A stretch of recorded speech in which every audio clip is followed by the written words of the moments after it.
날이 추워지니 가족들끼리 옹기종기 구들장에 모여 고구마를 쪄먹으며 신김치를 나눠 먹던 지난 날이 생각나는군요. 안녕들 하십니까? 저는 이제 70을 바라보는 할머니이자 두 아들의 엄마입니다.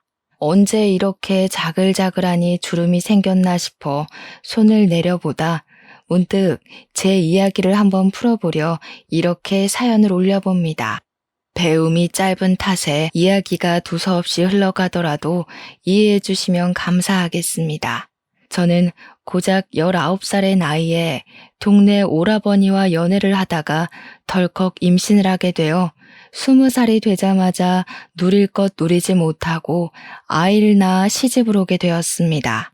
물론 제 시절의 20살과 지금 20살의 누림의 차이는 컸지만 저는 고등학교도 제대로 졸업하지 못한 채 아이를 낳아 키워야 했습니다. 남편의 집안은 경기도 양주 일대의 땅을 30만 평이나 가진 어마무시한 땅 부자였습니다. 제 속도 모르는 사람들이 저에게 시집 한번 기똥차게 잘 갔다고 이야기를 하곤 했지만 제 속은 썩어 문드러지는 줄 알았죠.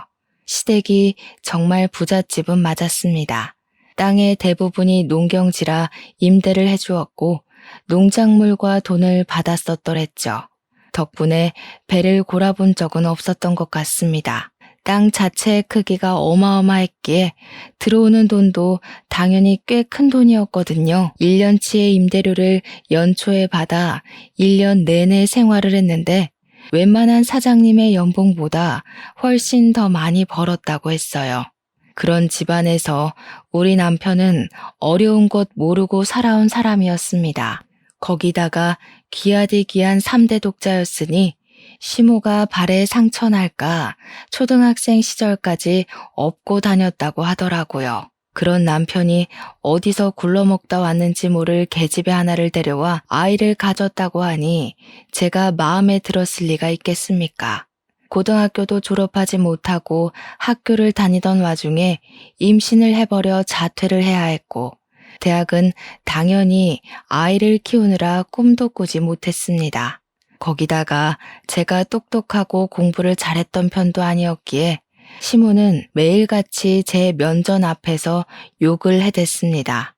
어떻게 만날 여자가 없어서 저런 모자란 아이를 만나 덜컥 임신까지 시켜 집에 데리고 들어오냐고 제 가슴을 후벼 파셨죠.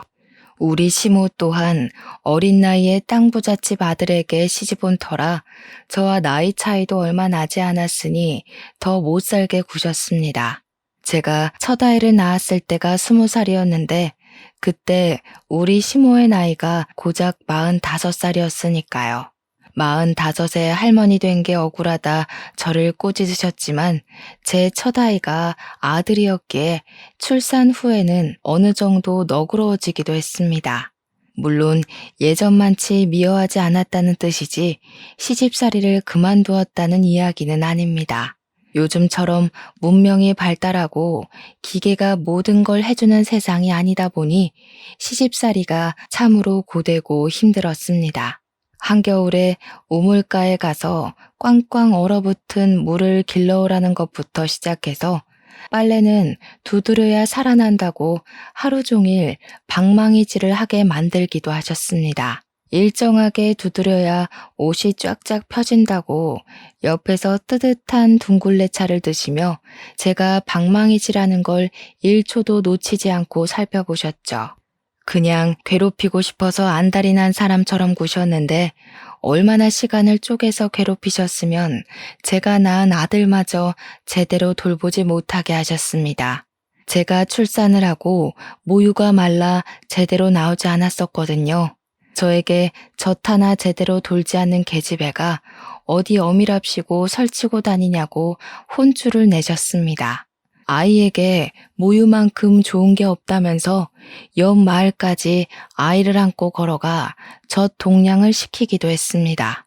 제가 낳은 아이가 다른 산모에게 안겨 모유를 받아먹고 있는 게 얼마나 서럽고 비참하던지 그때라고 분유가 없었던 시절도 아니었습니다.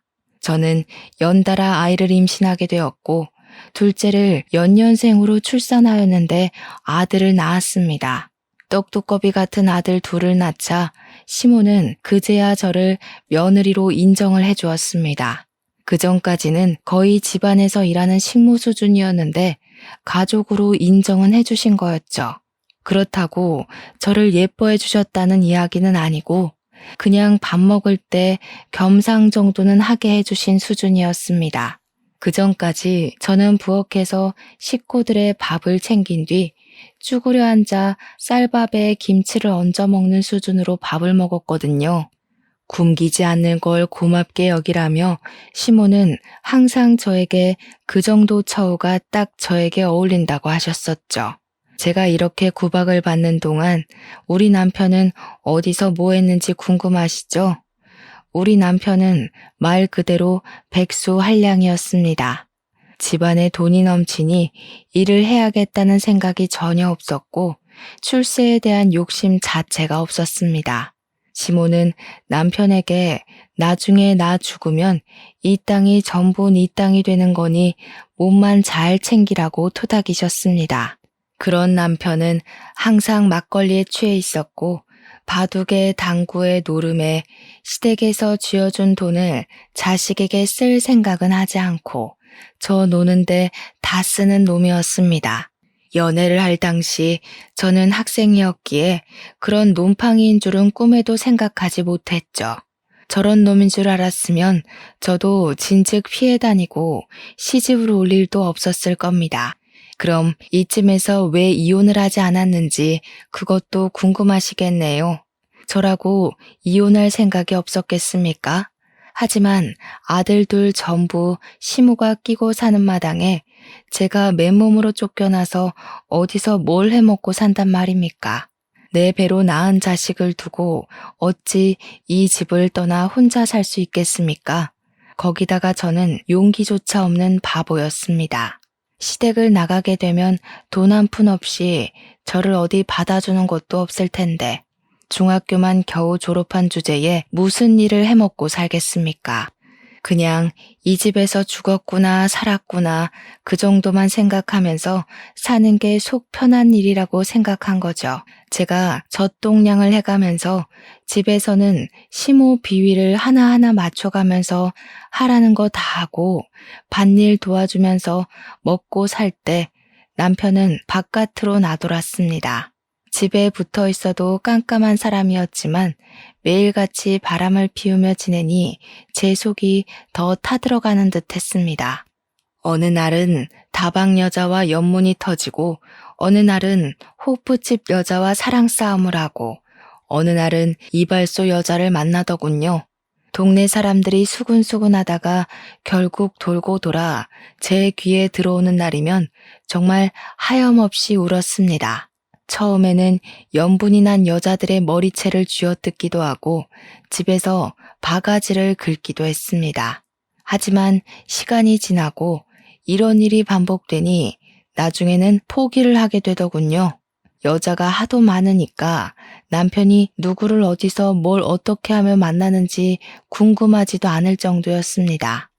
제가 속이 터져라 치면서 울고 남편이랑 다툼을 하고 있으면 시모가 매번 참견을 해댔죠. 저한테 이 집에 시집와서 자란 게 아들 둘 낳은 거 말고 뭐가 있냐며 재주도 없고 학벌도 없고 그러니 남편이 바깥에서 바람이나 피우는 게 아니겠냐고 제 탓을 하셨죠. 솔직히 바람 피운 사람이 잘못이지 제 잘못은 아니잖아요. 하지만 시모는 모조리 제 탓을 하며 저를 무시하고 멸시했습니다.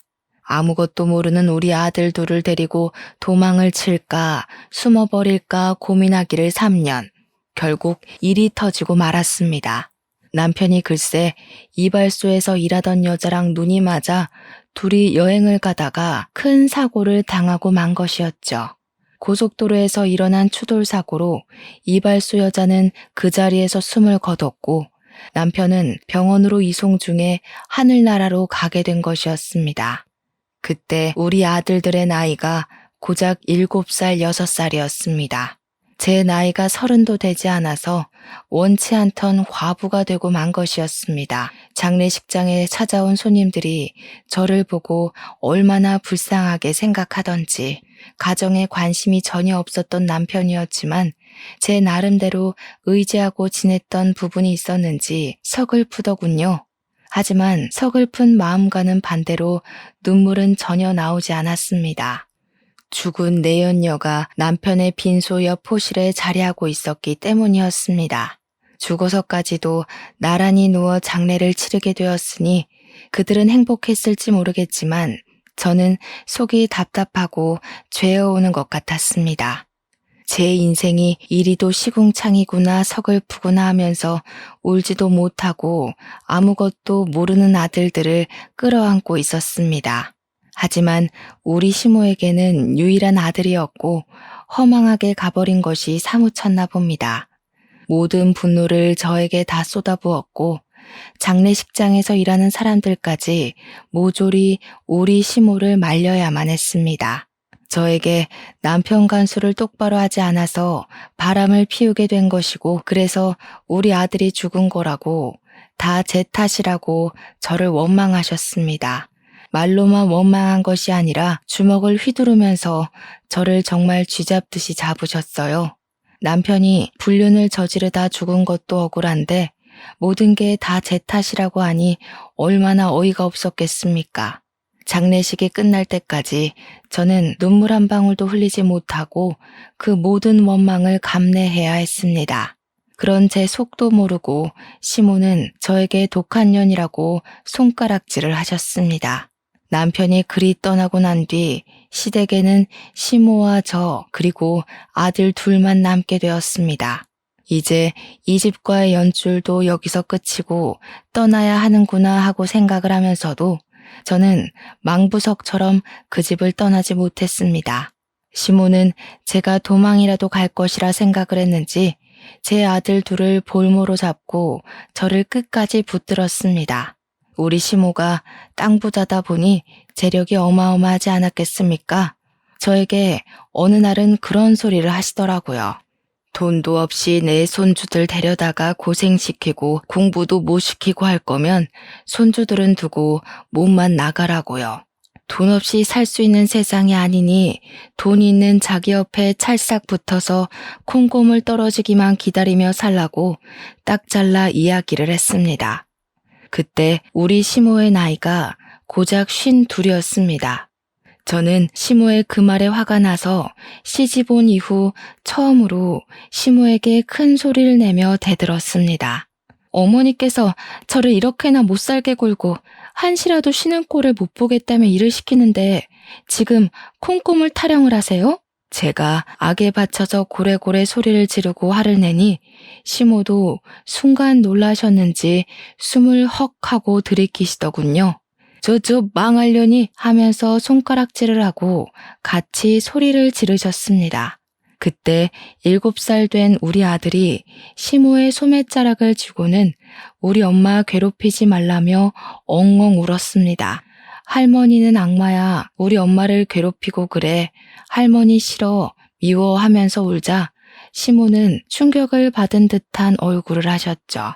그 소리에 아이의 손을 뿌리치고는 방에 틀어박혀서 한동안 나오지 않으셨습니다. 저는 우리 아들들까지 모두 시모의 눈밖에 날까봐 두려웠지만 우리 아들들 키우는 데 들어가는 돈은 아낌없이 주셨다는 건 감사하더군요. 그날 이후 시모의 괴롭힘은 눈에 띄게 줄어들었습니다. 시모가 저에게 잔소리를 하려고 하면 첫째 아들이 달려나와 우리 엄마 괴롭히지 말라고 소리를 질렀거든요.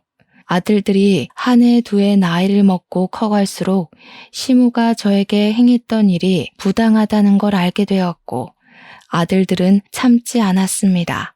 일찌감치 철이 들어 항상 저에게 우리 엄마 고생 절대로 안 시킬 거라고 행복하게 해주겠다고 노래를 불렀습니다.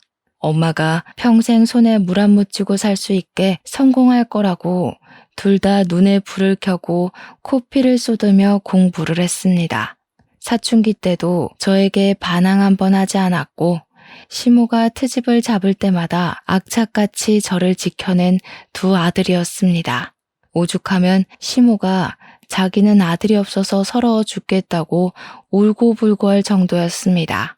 그렇게 시간이 흘러 양주 시골 자락에서 공부를 열심히 한 우리 아들은 소위 말하는 명문대에 진학을 하게 되었습니다.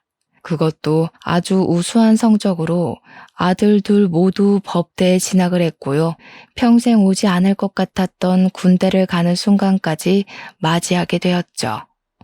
군대에서도 혹여나 시모가 저를 괴롭힐까 휴가를 나오면 집을 떠나지 않는 효자들이었습니다. 속이 깊고 다정한 우리 아들들을 보면서 제가 얼마나 하늘에 감사했는지 모르겠습니다. 기구한 인생을 살 운명일지 몰라도 자식 복 하나는 대단하구나 하고 감사 기도를 올리곤 했습니다. 우리 아들들 모두 고시 준비에 돌입하게 되었고 서울에 가서 공부를 시켜주겠다고 했으나 아무것도 없는 시골이 공부하기 딱 좋다고 하더군요. 방 한 칸씩 차지하고 공부를 한 결과 길지 않은 시간에 합격을 하여 첫째 아들은 판사가 되었고 둘째 아들은 변호사가 되었습니다. 합격을 한 날 마을 잔치를 열 정도로 시모가 좋아했었죠. 저는 그때부터 팔자가 피었구나 하고 생각을 하게 되었습니다. 우리 아들들이 무던히 노력을 하여 한 자리씩 맡았을 때 제 나이가 고작 50밖에 먹지 않았으니 저도 이제 쉼을 가질 수 있겠구나 싶었던 거죠. 그때 우리 시모의 나이가 75이었고 노친네도 성격 많이 죽었구나, 한풀 꺾였구나 싶었을 때였으니까요. 우리 시모의 양주 땅이 당시에 30만 평 정도였는데 그 땅 임대값으로는 아들들의 대학 등록금이나 고시 공부를 지원해주기 어려웠는데요. 뭐든지 최고급으로 가장 비싸고 좋은 걸로 해줘야 한다는 시모의 입김 때문이었습니다. 그렇게 땅을 조금씩 팔아가며 아들들 뒷바라지며 생활이며 하고 있었는데 어느 날 시모가 사기꾼의 꼬드김에 넘어갔어요. 더 좋은 땅이 나왔다는 마을 이장님의 감언이설에 홀라당 속아서 그 농경지를 팔고 다른 땅을 사게 된 것이었습니다. 그런데 알고 보니까 그 새로 산 땅이 그린벨트라는 것에 묶여있는 말도 안 되는 험지 수준의 땅이었던 거지요. 마을 이장님이 그 동네 토박이었고 신임도 두터웠던 분위기에 마을 사람들 몇 명이 그 꼬드김에 넘어간 것이었습니다. 모든 사실을 알았을 때는 이미 이장님이 야반 도주를 마친 후였던 것이었죠. 이장님네 아들이 노름에 미쳐서 집안을 홀라당 해먹었고 그 돈을 메꾸기 위해 마을 사람들을 상대로 사기를 친 뒤 나른 것이었습니다. 우리 시모는 아주 비싼 값을 치르고 쓸데없는 쓰레기 땅을 가지게 된 것입니다. 다행인 건 하늘이 무너져도 솟아날 구멍이 있다고 아들들이 그동안 번듯하게 자리를 잡았기에 생활비를 보태주기로 한 것이었죠. 완벽하게 반대의 상황이 되어버린 것입니다. 시모가 돈으로 저를 올가매고 있었는데 이제는 제가 시모를 책임지고 생활을 해야 하는 지경이 된 거죠. 저에게 돈이 생기니까 시모는 어느 날부터 제 눈치를 보면서 빌빌 기기 시작했습니다. 제 마음이 얼마나 통쾌했겠습니까? 지난 시간 모두 보상받는 듯한 기분이 들긴 했습니다. 하지만 그것도 아주 잠깐이었죠. 제 심성 자체가 못돼 처먹질 못해서 시모에게 제가 당한 만큼 모질게 굴 수가 없더라고요. 그냥 예전처럼 시모의 잔소리, 핀잔, 투정을 받아주고 돌보며 어느 날은 두런두런 이야기도 나누고 그렇게 서로를 벗삼아 지내고 있었습니다. 시모가 육포를 참 좋아하셨거든요. 육포가 먹고 싶다고 입맛을 다지면 시장에 나가 우둔살을 사왔죠. 집안 대대로 내려오는 시간장으로 양념을 해서 며칠 동안 육포에 양념을 하고 말리고 양념을 하고 말리고를 반복했습니다. 단단해진 육포를 구우면 기름기가 싹 올라오면서 아주 쫄깃한 식감을 내지요. 시모 입에 잘게 찢어 넣어주면 세상에서 가장 행복한 얼굴로 저에게 이런 말씀을 하셨습니다. 내가 너랑 둘이 이렇게 살 줄도 모르고 참 매질을 많이 했다고요. 기세가 한풀 꺾인 시모는 여전히 시키는 대로 곧잘하는 저의 다정함에 사과를 하기도 하셨습니다. 그동안 모질게 굴었던 거 다 미안하다고 이렇게 성실한 며느리를 자기가 너무 괴롭혔다고 하시면서 눈물을 찍어내기도 하셨습니다. 하지만 제가 아무리 심성이 착하다 해도 그 사과를 쉽게 받아주고 싶은 생각은 들지 않더라고요. 제가 그동안 당한 시집살이가 몇 년이고 얼만데 이렇게 말로 쉽게 화해를 한단 말입니까? 저는 시모가 그럴 때마다 모질게 내치진 않았지만 제 속마음을 숨기지도 않았습니다. 하늘 가서 시부랑 남편 만나기 전에 마음 다 털고 살 생각이신 거라면 그러지 마세요. 저 어머님한테 당한 거 하나하나 다 기억해두고 끝까지 마음에 담아두었다가 어머님 눈 감으시면 그때서나 장례식에서 마음 털 거예요. 그러니 시모가 그렇게 하라며 이 착한 며느리가 마음에 담아둘 정도로 자기가 모질게 굴었던 게 맞는다고 하시더라고요. 그러면서 고작 이 입으로 미안하다고 말한들 그 서운함이 다 풀리겠냐고 하고 싶은 대로 하라며 우셨어요. 시모가 서럽게 우는데 저도 괜히 눈가가 시큰해서 혼났습니다. 아들 둘 모두 번듯하게 취직까지 하고 일이 바쁜지 자주 내려오지 못하게 되었습니다. 둘 다 서울에서 일을 하고 있었으니까 서울에 집을 얻어서 살고 있었거든요. 그런데 어느 날 첫째 아들이 말도 없이 불쑥 양조 집으로 찾아왔는데 웬 여자를 하나 데리고 왔더라고요. 볼살이 포동포동하니 귀엽게 생긴 아가씨였는데 누구냐고 물어보니까 아들이 쑥스럽게 여자친구라고 인사 한번 드리려고 찾아왔다고 하대요. 아들보다 2살이 어린 아가씨는 법원에서 일을 하고 있는 공무원이라고 했습니다. 시모는 버선발로 뛰어나와 둘이 결혼이라도 하려고 그래서 같이 내려온 게야 하면서 아이처럼 방방 뛰시더라고요. 이러다 소원처럼 증손주까지 보고 눈 감겠다고 즐거워하시며 같이 내려온 아가씨에게 이것저것 물으셨어요. 저는 한편으론 시모가 너무 오버를 하는 게 아닌가 싶어서 시모를 말리고 있었습니다. 이미 손자 며느리 취급을 하는 시모를 보면서 아들이 쑥스러워하더라고요. 가벼운 사이는 아니구나 하고 생각을 했는데 아가씨 손이 정말 야무져도 너무나도 야무지더라고요.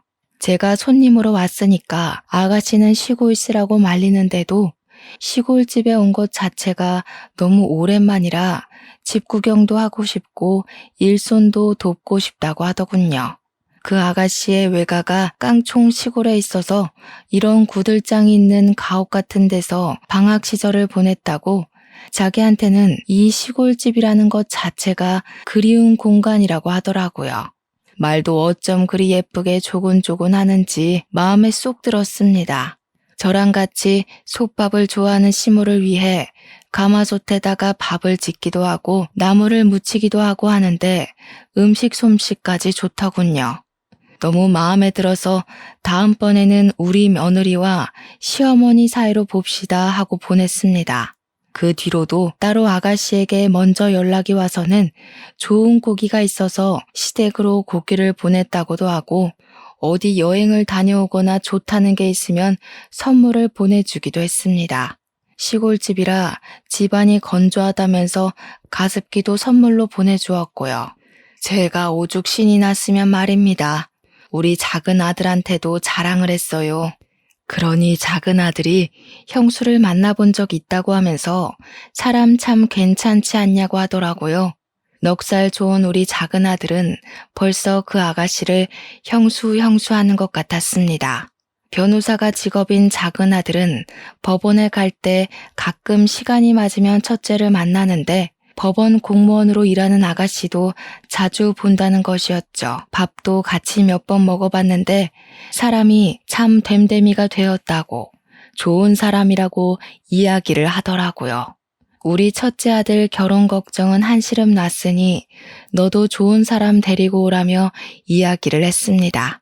그렇게 몇 개월을 가족같이 굴었던 아가씨가 어느 날부터 연락이 되지 않더라고요. 제가 먼저 연락을 하기도 좀 그래서 무슨 일이 생긴 건 아닌가 걱정만 하고 있다가 넌지시 작은 아들에게 물어봤습니다. 그러니 둘이 헤어진 것 같다고 하면서 큰아들이 무슨 생각으로 사는지 모르겠다고 걱정이 많다고 했어요. 왜 그러냐 하니까 큰아들이 글쎄 그 아가씨랑 헤어지고 다른 여자를 만나는데 그 여자가 영 좋아 보이지 않는다는 겁니다. 그 여자가 영 별로니? 하니까 형이 욕심을 부리는 것 같아서 별로라고 하더군요. 이게 다 무슨 소린가 싶어서 걱정을 하니 시모가 나이가 있는 애들이니 알아서들 하겠지. 내버려두라고 하시더라고요. 그래서 그때는 그렇게 일단락 되었죠. 그리고 시모 나이가 80이 되었을 때 팔순 잔치를 하기로 약속을 잡았습니다. 워낙 아들들이 바쁘니 시모랑 제가 서울에 가서 밥을 한 끼 먹기로 했죠.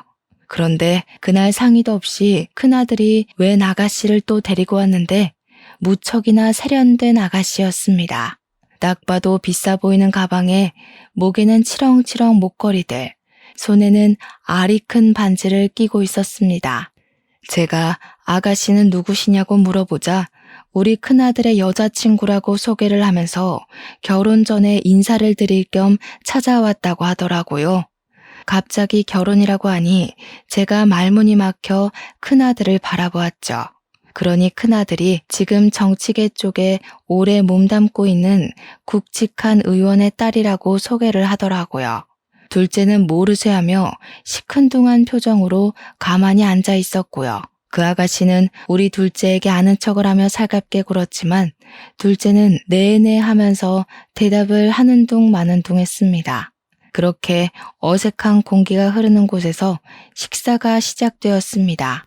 우리 시모가 아무래도 비싼 호텔 밥을 먹어본 일이 없어서 그런지 스테이크를 썼는데 잘 못 썰고 허둥거리시길래 제가 좀 도와드렸습니다. 그러니 빤히 보고 있던 그 아가씨가 비웃음 섞인 목소리로 이야기를 하더군요. 어머, 이런데 자주 안 와보셨나 봐요. 우리 할머니는 돌아가시기 직전까지 스테이크 엄청 잘 써셨는데. 그러니 우리 시모가 자기가 이런 걸 언제 먹어나 봤겠냐며 주눅 들어 계시더라고요. 다른 자리도 아니고 팔순잔치랍시고 모인 건데 그런 핀잔을 들으니 제 기분이 좋지 않았죠. 그런 것 같아 보였어요. 원래 식기는 바깥쪽부터 쓰는 건데 아무거나 잡히는 대로 쓰는 게 아니고요. 어머, 천박해라. 뭐라고요? 아니 아가씨. 뭐로 먹든 잘만 먹으면 되는 거 아니에요? 천박하다고? 제가 날선 목소리로 이야기하자 그제야 억지 웃음을 지으면서 아무것도 아니에요 하더라고요.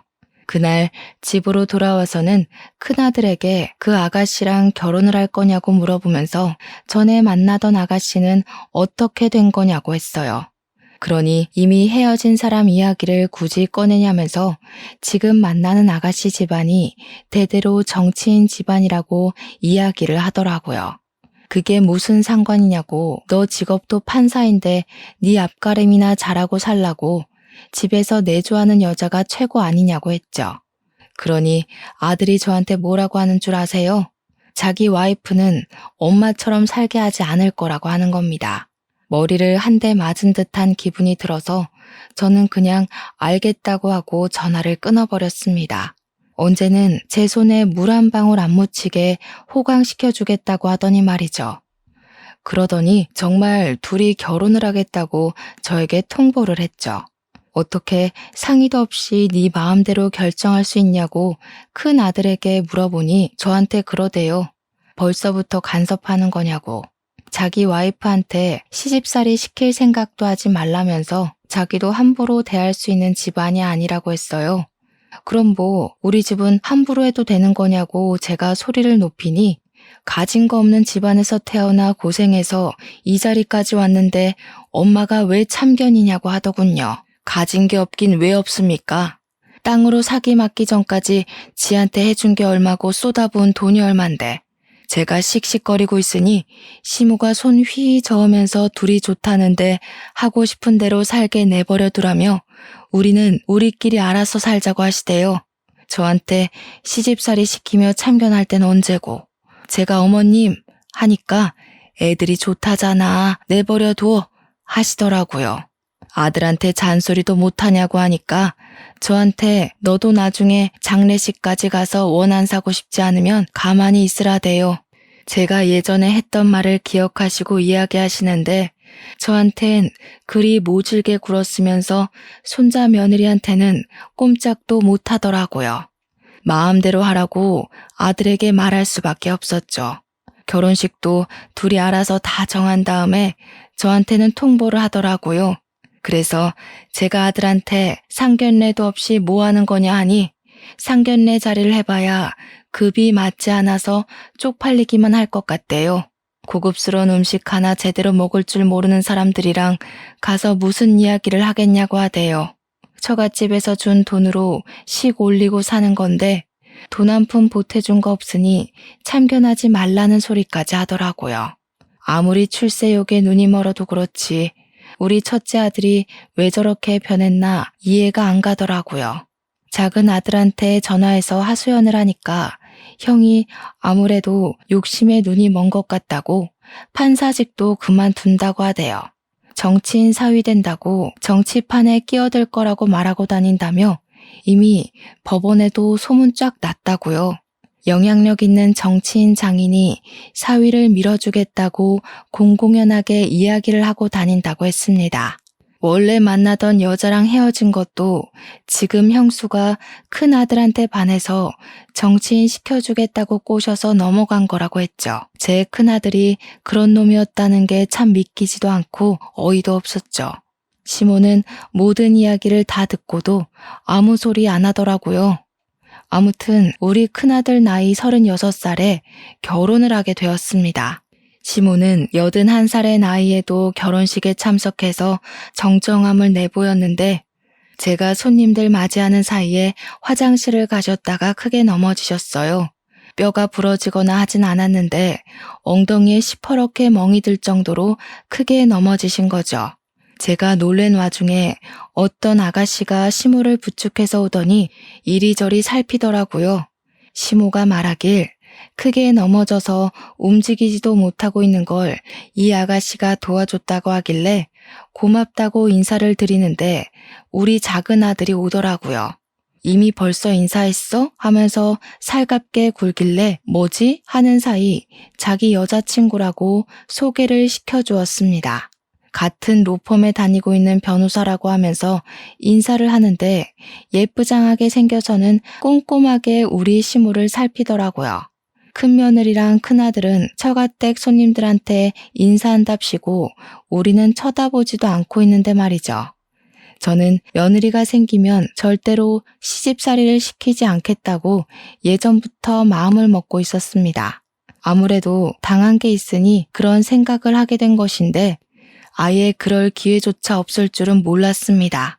큰며느리가 명절이고 휴일이고 뭐 찾아와야 시집살이를 시키지 않겠습니까? 늘 바쁘다며 방문하기를 거절했죠. 정치인인 아버지를 따라다녀야 한다. 남편 내조하러 가야 한다 하면서 명절에도 코빼기를 비추지 않았습니다. 큰아들은 결혼식 이후에 판사직을 내려놓고 정치를 하겠다고 뛰어들어 사돈 양반 종노릇을 하고 있었고요. 돈 한 푼 못 벌면서 그 집에 기생하며 사는 꼴이 답답했죠. 제가 잔소리라도 할라 치면 나중에 정치인 되면 다 큰돈 버는 거라고 언제까지 판사직하며 살 수 없다며 큰돈 벌 수 있는 기회라고 했습니다. 반면 둘째랑 만나는 아가씨는 안부 전화도 자주 하고 명절에도 굳이 내려와서 저와 시무를 챙겼어요. 그 아가씨 덕에 양평에 있는 풀빌라도 가보고 바비큐도 해먹어봤죠.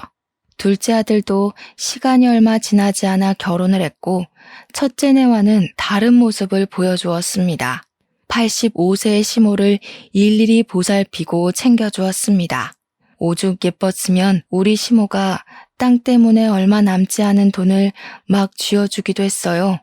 신혼여행 가서 과자라도 사 먹으라고 300만 원을 주시는데 작은 아들도 놀래더군요.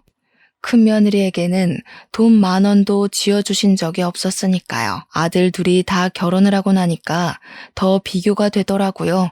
큰 며느리는 안부 전화 한 통 없는데 둘째 며느리는 시간만 생기면 양주로 오더라고요. 아무리 경기도라지만 서울에서 1시간 반은 와야 하고 시골이라 아무것도 없는데 말이죠. 저는 이 넓은 밭만 봐도 기분이 좋아요. 나중에 나이 먹으면 이런 집에서 살고 싶어요. 시골이 뭐가 좋으니? 나는 도시가 좋더라. 며느리야, 도시가 좋으냐? 그럼요. 도시에는 없는 게 없잖아요. 배달 음식도 시켜 먹고 백화점 구경도 하고 지하철도 걸어서 5분 10분이면 탈 수 있고 얼마나 좋아요? 그럼 너도 도시 가서 살거라. 그럼 어머님은요? 나는 요양원이나 들어가서 할머니들이랑 화투나 치면서 살지 뭐. 어머님, 내가 해준 밥 아니면 먹지도 않으면서 마음에도 없는 소리 잘하시네. 이런 장난을 칠 정도로 시모와의 관계도 회복되었고 지금 생활에 안정감을 느끼며 살았습니다. 그렇게 1년의 시간을 더 보내고 며느리들이 둘 다 출산을 했는데 작은 며느리가 몸 회복해야 할 시간에 애 보여주고 싶다고 양주를 뻔질나게 오더라고요. 정작 우리 큰손주는 사진으로만 봤지 실제로 본 적이 없었고요. 우리 시모가 작은 며느리라면 껌뻑 죽을 만큼 예뻐했어요. 그러던 어느 날 우리 시모가 속아서 산 그린벨트 땅의 규제가 정권이 바뀌면서 풀리게 되었습니다. 거기다가 무슨 대기업에서 그쪽에 공장을 짓는다, 센터가 들어온다, 해외 무슨 가구점이 들어온다 하면서 땅값이 어마어마하게 올랐습니다. 우리 시모가 30만 평의 땅을 팔았을 때보다 훨씬 더 많이요. 각종 회사에서 우리 땅을 사고 싶다며 어떻게 알았는지 집까지 찾아왔어요. 시모는 임대업을 하던 노하우가 있어서 그런지 이쪽 저쪽 계산기를 두드리더니 대기업에 통 크게 팔아버렸습니다. 우리는 평생이 가도 못 쓸 것 같은 엄청난 돈이 생기게 되었어요. 저는 시모한테 이 돈 다 어떻게 쓰실 거냐고 묻자 시모가 그러더군요. 우리 며느리 도시 보내주고 나는 요양원으로 들어가야지. 괜히 마음이 시큰거리는 와중에 둘째 아들에게 전화가 오더니 대뜸 뉴스 봤냐고 물어보더라고요. 당장 TV 트러블에서 틀었더니 사돈 양반이 떡하니 나오는 게 아니겠어요. 비리 정치인에서는 어느 기업에 청탁을 받았네, 비자금을 숨겼네 하면서 휠체어를 타고 검찰청에 들어가는데 우리 큰아들이 뒤따라 들어가고 있더라고요. 작은 아들이 큰형네 쫄딱 망했다고 비자금을 수십억 받아 챙기고 일가 친척들 취업 비리에 난리가 났다고 계좌까지 막혔다더군요. 너무 놀라서 큰아들에게 연락도 못하고 있는데 시모가 애들한테 연락을 좀 해보라고 시켰어요. 당연히 큰아들은 연락이 닿지 않았고 검찰에서 수사 중이라고 하니 한동안 기다려야겠구나 하면서 마음을 졸이고 있었습니다. 그렇게 한 일주일이라는 시간이 흘러 시모가 이제 더는 미룰 수 없다고 손주들에게 전화를 걸어보라고 하셨죠. 저는 생전 손주들 바쁜데 연락 자주 하지 말라며 핀잔을 주던 시모가 자꾸 연락을 해보라고 하니까 영 이상하기만 했습니다. 시모는 손주들에게 집으로 오라는 연락을 해달라고 했고 저는 영문도 모른 채 아들들에게 전화를 걸어야만 했죠. 아들들에게 시모가 찾는다고 집으로 좀 오라고 연락을 하니 둘째 아들은 한달음에 달려왔고 큰아들은 바빠 죽겠다고 뉴스도 안 보냐고 화를 내더라고요. 시모가 생각이 있어 부르는 거니 당장 오라니까 할머니 노망 났냐고 바쁘다고 하면서 끊더라고요. 작은 아들이 도착한 뒤 시모가 다시 큰아들에게 전화해서는 바쁘다고 하니까 전화로 말하겠다고 했어요. 네 엄마가 도시 가서 살고 싶다고 하는데 네가 장남이고 하니 모시고 살도록 해라. 순간 작은 아들도 할머니 하고 저도 어머님 하고 불렀죠. 근데 큰아들이 내가 왜요? 그러더라고요. 네가 어릴 적에 네 엄마 호강시켜준다 안 했니? 나보고 나쁜 할머니라고 그랬잖아. 그러니까 네가 모시고 가서 살렴. 그게 도대체 언제적 일인데 아직까지 그 소리예요? 호강이고 나발이고 제 코가 석자니까 연락하지 마세요. 괜히 둘째 며느리 앞에서 못 볼 꼴 보인 것 같아서 민망했는데 둘째 아들이 냉큼 묻더라고요. 엄마, 진짜 도시 가서 살게? 그럼 잘 됐다. 우리랑 같이 살자. 그래요, 할머님. 할머님도 같이 가요. 생각보다 도시가 편리하기도 하고 좋은 것도 많이 있어요. 병원도 가깝고요. 교통도 편리하고요. 이제 나이도 많으신데 병원 가까운 데 사셔야죠. 둘째 아들과 둘째 며느리는 거절을 하려는 저에게 오히려 먼저 모시고 살 생각이 있었다고 이야기를 했어요. 언제까지 양주에서 사실 수 없지 않냐고 밭일도 오래 하셨으니 조금 더 시간이 지나면 분명 마디마디 안 아픈 곳이 없을 거라면서요. 의료기술이 발전했다고 하나 이런 시골에 좋은 장비가 없지 않냐고 저에게 도시로 가자고 하더라고요. 그쪽에서 남은 인생 즐기면서 사시는 게 훨씬 좋을 거라고 배울 것도 많고 할 것도 많다고 했어요. 시무와 저는 평생 양주를 떠난 적이 없기에 솔직히 도시에 가는 게 두려운 마음도 있긴 했지만 설레기도 했습니다. 어릴 적 누리지 못한 저만의 시간을 가질 수 있다는 생각이 들어서 점차 도시 쪽으로 마음이 기울게 된 것이었거든요. 그런데 시모가 그러더라고요. 내가 그 시끄러운 도시에서 어떻게 살겠니? 요양원에서 조용히 또래 할머니들이랑 장난도 치고 싸움도 하고 그리 살다 갈란다. 어머님, 그러지 마시고 내가 해준 밥 먹으면서 끝까지 내 옆에서 살다가 가세요. 내가 호화로운 장례식까지 다 해줄게. 예, 며느리야. 내가 몇 년을 더 살 줄 알고 그런 소리를 하는 거야? 너 한 10년은 넘게 내 밥 차려야 할지도 모르는데? 10년이 뭐야. 20년도 더 해드릴 테니까 저랑 같이 가요.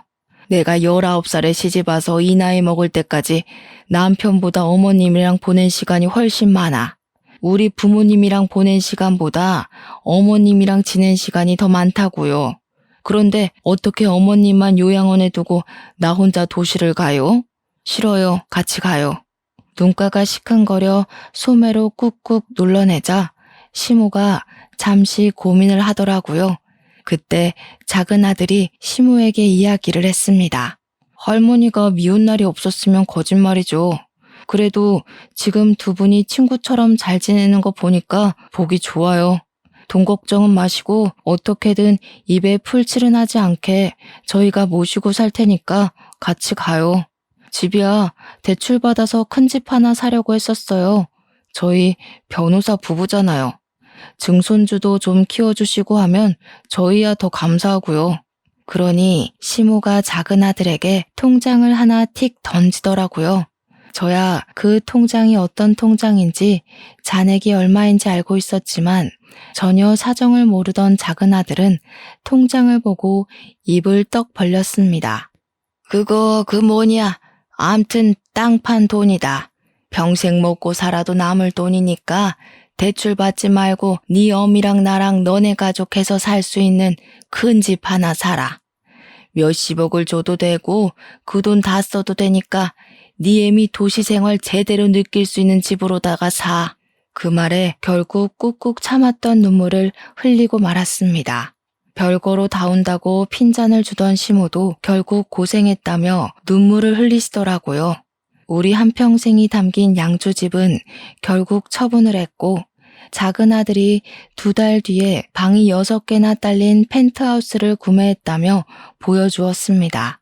시모가 짐 챙길 것도 없다고 낡은 것들은 죄다 양주에 버리고 오자 하여 새 집에는 정말 몸만 들어갔습니다. 작은 아들 내외가 저랑 시모를 차에 태우고 집으로 가는데 시모가 변호사씩이나 돼서 차가 이게 뭐냐고 구박을 하대요. 증손주도 있고 이제 차에 타야 할 사람이 많으니 크고 좋은 차 하나 사라고 했습니다. 작은 아들이 집값이 얼만 줄 아냐고 차까지 바꾸는 건 지출이 너무 크다고 하니 시모가 버럭했어요. 너 좋으라고 바꾸라는 거 아니야. 네 어미 데리고 다니려면 튼튼한 거 큰 거 하나 사라는 거지. 우리 증손주도 타야 하고 나도 탈 건데 그럼 큰 차 사야지. 결국 작은 아들은 차도 대형차로 바꾸게 되었습니다.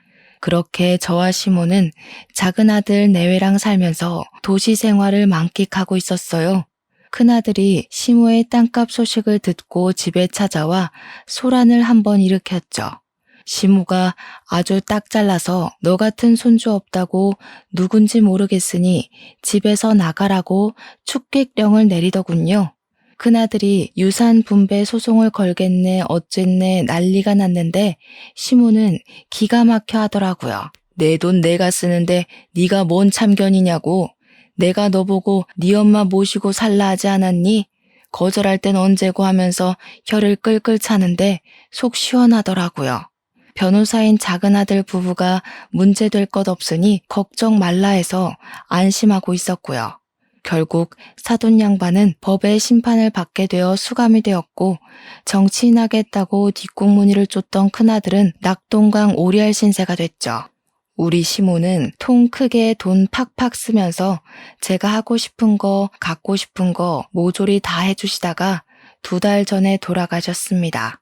약속했던 대로 장례식 크게 해드리고 며칠을 시모 유품 들고 울다가 그리워하다가 지금은 안정을 조금 찾게 되었습니다. 우리 시모와의 이야기를 일기로 남겨놓고 싶은 마음에 이렇게 사연까지 올리게 되었고요. 글을 쓰다 보니 우리 시모와 구들장에 앉아 고구마 쪄먹던 그날이 참 그립습니다. 언젠간 저도 하늘나라에 가면 다시 만날 수 있겠죠? 그날을 기대해보며 이렇게 사연을 마치겠습니다. 감사합니다.